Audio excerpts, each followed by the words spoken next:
Okay, go. Okay, go.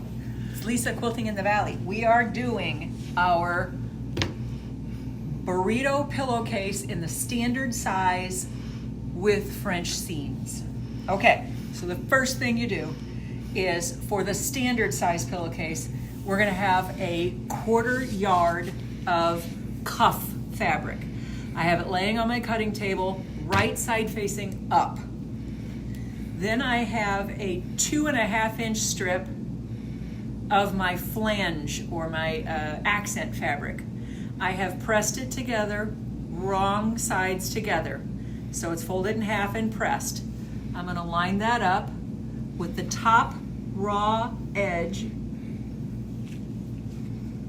of my cuff fabric. Now I have 3/4 of a yard of the body fabric. I've pressed my seam out, I have it open. Now I'm gonna take this and I'm gonna line it up, raw edges aligning to the top. So this very top edge that I have up here is gonna be 4 layers of fabric right now. Excuse me. Need my pins. Okay, so I am gonna pin these. I don't have to pin the heck out of it, I just need them not to move. So I'm gonna pin all 4 of these layers of fabric. So I have my cuff, right sides facing up. I have my flange folded with wrong sides together and then matching at the top. And then I have the body, wrong side facing up, and all of these raw edges lined up. Let me get some more pins.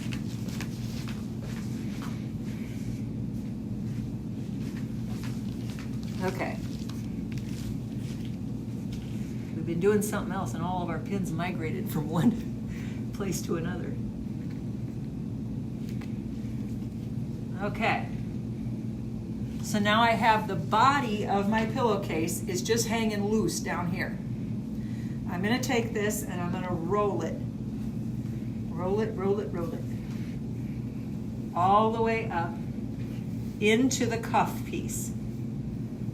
I'm not rolling it all the way to where it's pinned. I'm just rolling it up to the middle of this cuff piece. Then I'm gonna take the right side of my cuff piece and fold it over that, just like I'm making a burrito, and pin it where all of my other layers were pinned up at the top. So I had 4 layers of fabric up here, now I have 5.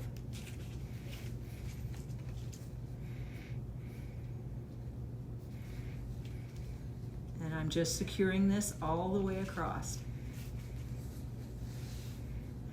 Be careful not to catch the body that you've rolled up into this pinned up section here that we're gonna sew together.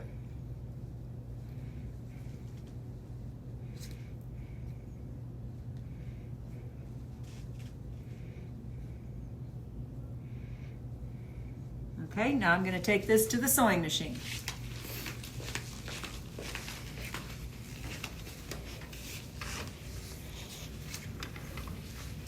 I am going to sew a 3/8 inch seam. Not a 1/4 inch, a 3/8 inch. I know it's a 3/8 inch because right there on my throat plate, there's a little mark that says 3/8. So I don't have to have a special foot for it. I can use my throat plate.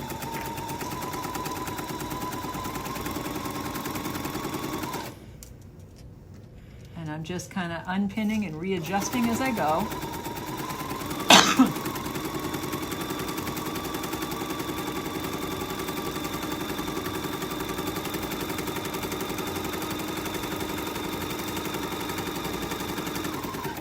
And then, of course, as I said before, you want to be careful that you're not catching the rolled up body in this seam.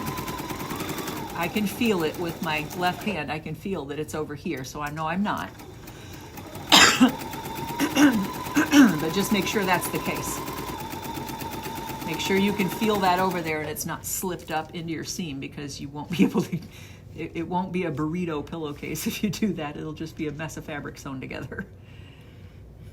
And that slipped a little, so let me readjust. There we go.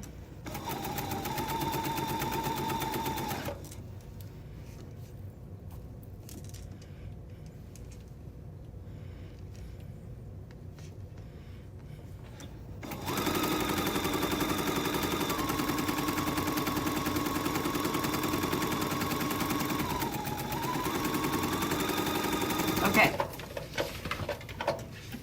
so now I have all of this fabric rolled up inside here.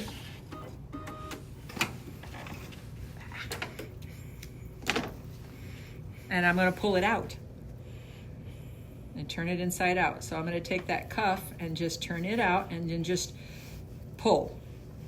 And all of this fabric will come out of there.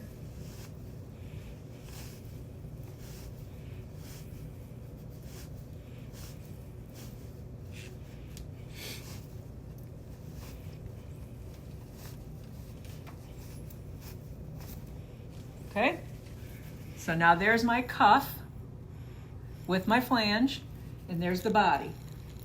And you'll see that my seam is nice and finished on the inside, so I don't have any raw edges. That's especially important because I'm doing this in a flannel. This is an absolute beautiful flannel. This is from Lewis and Irene, and I know you can't see this from where you are, but you can see that it does not fray like other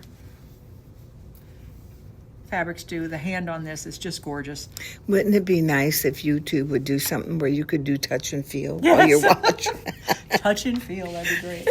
Yes. Oh, it is like velveteen. Yeah, it's wonderful. And Lewis and Irene fabrics are all pre-washed, so they're already shrunk. You don't have to worry about that. Yeah. I'm going to press this. I'll be right back. Okay. I can push this and pause, right? Yes. We go. Okay. So now I've pressed it out. Look how nicely that presses too. I'm telling you, this Lewis and Irene stuff is just fabulous. Anyway, I have my right sides that I'm going to leave to the outside. So I'm going to sew this with wrong sides together first. Wrong sides together first. So I'm going to line this up.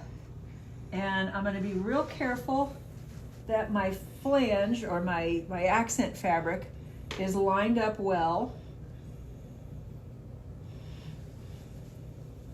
And I'm going to go down here and make sure this doesn't shift on me. So I'm going to pin this down here.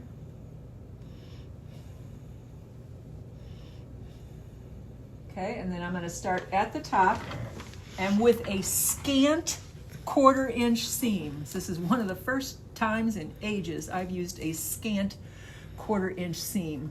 I do not use a scant 1/4 inch seam when I am quilting because I don't have to. So what is a scant 1/4 inch seam? That is up to who's doing it. So there is no mathematical interpretation for a scant 1/4 inch seam. But a lot of people think you have to do a scant 1/4 inch seam to quilt with, and that is not accurate. So a scant 1/4 inch seam is meant to counteract the effect of having thread that doesn't lie flat in your seams, or having maybe a needle that's pulling holes too big in your fabric that's distorting things, so that when you put, and this is how you know if you have to do a scant 1/4 inch or not, if you take two 2.5 inch strips of fabric and you sew them together, it should measure 4.5 inches when you're done. 2.5 and 2.5 is 5. Take a 1/4 inch and a 1/4 inch away, 4.5. So if you sew your two 2.5 inch pieces together with a good 1/4 inch seam, and then you press it properly and it's 4.5 inches, then you don't do a scant 1/4 inch seam. You're perfect. And you can get there by using Microtex needles, which pierce much smaller holes. They're very sharp, acutely sharp. They'll put much smaller holes in your fabric. They won't distort your fabric as much. And using a fine thread. So I use Orifil 50 weight 2-ply. It is long staple thread, which means it's just as strong as the other stuff, but it's much finer and it lays flatter in your seams. And I use it top and bottom. And I don't have to do a scant 1/4 inch seam when I'm piecing. I go right on the 1/4 inch and everything ends up exactly where it's supposed to be. But for this, I want to do a scant 1/4. And the reason I want to do a scant 1/4 is because I'm going to turn this inside out and do 3/8. And that way I know my whole seam will be caught on the inside, which is the whole point of doing a French seam, is so you don't have ravelings or whatever sticking out on the inside of your project. Now, what did you do just there? You're coming down and sewing the bottom edge? Yes. So you pivoted at a 1/4 inch from the Yep. edge, right? Yep, I did a pivot. Now I've seen some directions for these travel pillows where people don't do that. They do 2 separate seams. And I've seen some directions where people only do the French seam for the side seam, but they don't do the bottom. I'm doing both with a pivot, and it's turning out just fine. Now I'm going to trim down that corner before I do it.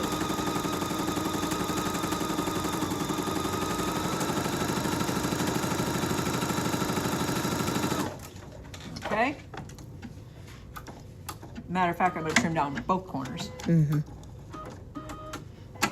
So I'm just going to cut a little bit of this bulk out right here. Oh.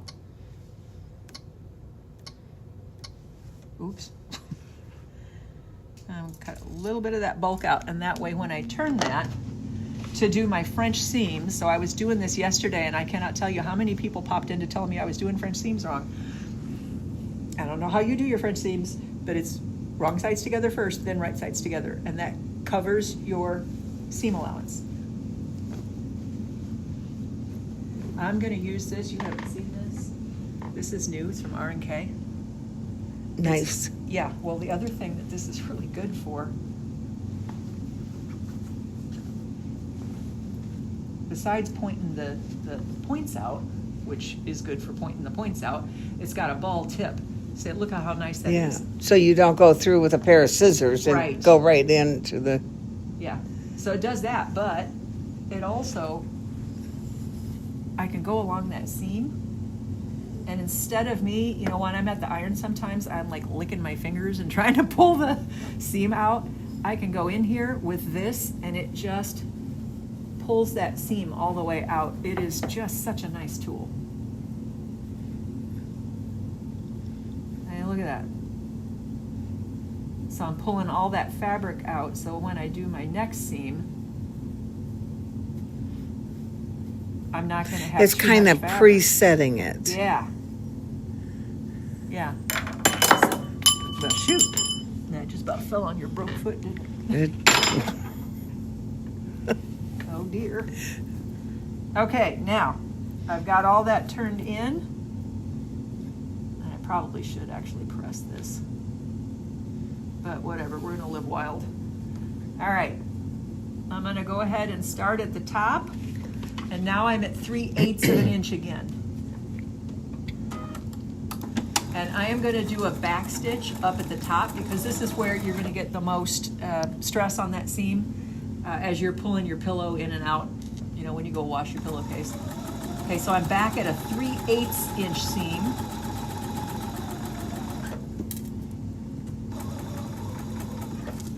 And then I'm just going through here and I'm making sure that seam is all the way out, and it is, so that's good. And again, I can kind of feel it with my finger. I know I'm not getting it.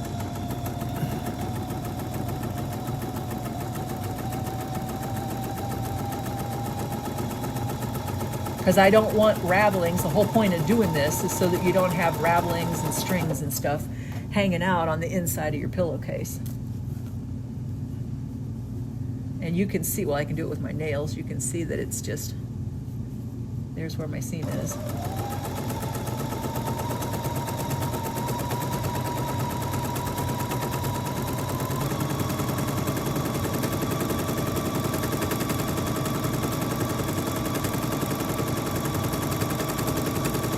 Okay, and I'm going to stop a little more than a 1/4 inch because I'm doing 3/8 of an inch. So I'm going to stop right there and pivot. And then I'm going to get this out again, and I'm going to make sure that's all the way out at the bottom.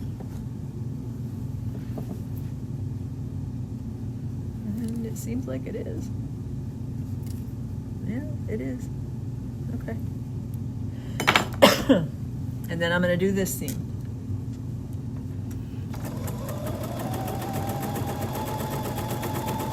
So I went all the way around the corner. I'm not leaving my bottom seams not French seams. You can do all the way around. You do not have to just do the side. There's no reason you can't. Now shoot. There.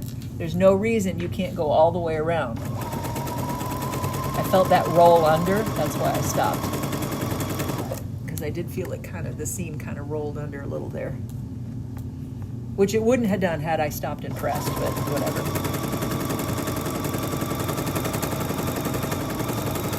And I'm just using my index finger here as I pull that in to feel where my seam is so that I know I'm not catching that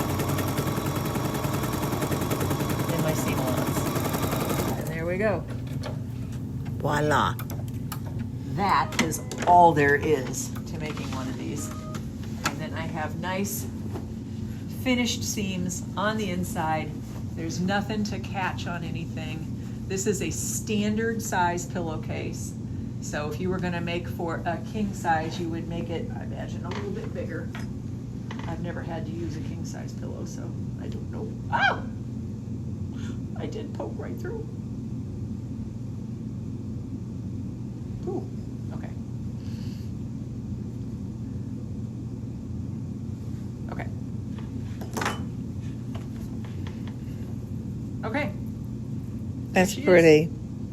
Yeah, this fabric is so nice. That is really pretty. Yeah.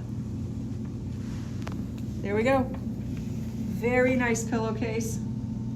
Really easy to make. And I know a lot of people have been saying that they make a matching pillowcase for quilts that they give away. When they give away a quilt, they put it in a pillowcase that matches, which is kind of a nice idea. Well, that's kind of a neat idea. Yeah, it's kind of a nice idea. So, I mean, you can whip this up really fast. Yeah. It doesn't take that much fabric. 3/4 a yard, 1/4 yard, and 1/8 of a yard. It doesn't take that much fabric to make this, and it's a really nice idea to put your quilts in a matching pillowcase for gifts. Great. Or 2 of them if it's a big quilt. Okay, that's it.